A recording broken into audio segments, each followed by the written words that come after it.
ffordd hawsa i ddod o hyd i Blackboard Bangor ydy drwy teipio hwn i fewn i Google. Ac y canlyniad cyntaf yn y rhestr yma ydy be ydych chi angen clicio arno fo, sef Blackboard Learn Bangor University. Yma newch chi weld tudalen logio mewn, lle fedrwch chi rhoi eich enw defnyddiwr eich cyfrinair ac yna clicio ar Login sy'n mynd i ddod â chi tudalen cartra Blackboard. Yn fan hyn, ydych chi'n gallu gweld pa fodiwlad ydych chi wedi cofrestru arnyn nhw, a fyddwch chi'n gallu gweld methodoleg addysgu dwyieithog yn fanna. Gan fod mod i'n dysgu ar yr fodiwl, mae o'n dangos courses that you are teaching, ond bosib fyddwch chi'n gweld rhywbeth ychydig yn wahanol yn fanna. Ar ôl dod i fewn i'r fodiwl, fyddwch chi'n gallu gweld y dudalen lle mae staff sgil-iaith yn rhoi cyhoeddiadau am y gwahanol diwrnodau hyfforddiant neu yn atgoffa aelodau am wahanol bethau. Ar yr ochr chwith mae yna restr o bethau pwysig fyddwch chi'n defnyddio. Ar y top mae'r cyhoeddiadau ac wedyn mae gennym ni staff.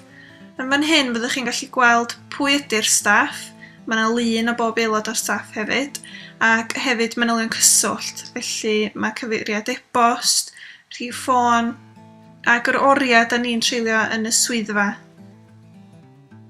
Os edrychwn ni ar lectures yn y rhestr ar y chwith, mae'n dod â chi'r dudalen yma. Dwi wedi clicio ar diwrnod 4 ac yn fan hyn mae'r holl adnoddau sy'n cael ei ddefnyddio yn ystod y hyfforddiant ar diwrnod 4 gan gynnwys yr holl pwyntiau pŵer, y dogfennau a'r gwahanol adnoddau. Os ydych chi'n clicio ar hyn, fyddwch chi'n gweld bod chi'n gallu lawrlwytho nhw ac argraffu nhw neu defnyddio nhw fel ydych chi eisiau. Dyma di'r pethau pwysicau chi yn Blackboard bod chi'n gallu cael gafel ar yr adnoddau yma. Os o'n i edrych i'r llyfrgell, ar hyn y bryd, does dim byd wedi cael ei roed yn y llyfrgell, ond mi fyddwn ni'n adeiladu rhestr ddarllen yn fan hyn. Mae yna le hefyd i aseiniadau, mi fyddwn ni yn fan hyn yn rhoi lle i chi gallu uwchlwytho eich aseiniadau. A dyma ni wedi logio allan.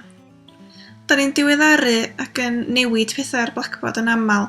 Peidiwch â disgwyl edrych yn union rhyw fath ar fideo yma. Mae'n cychwyn i chi ydy hwn.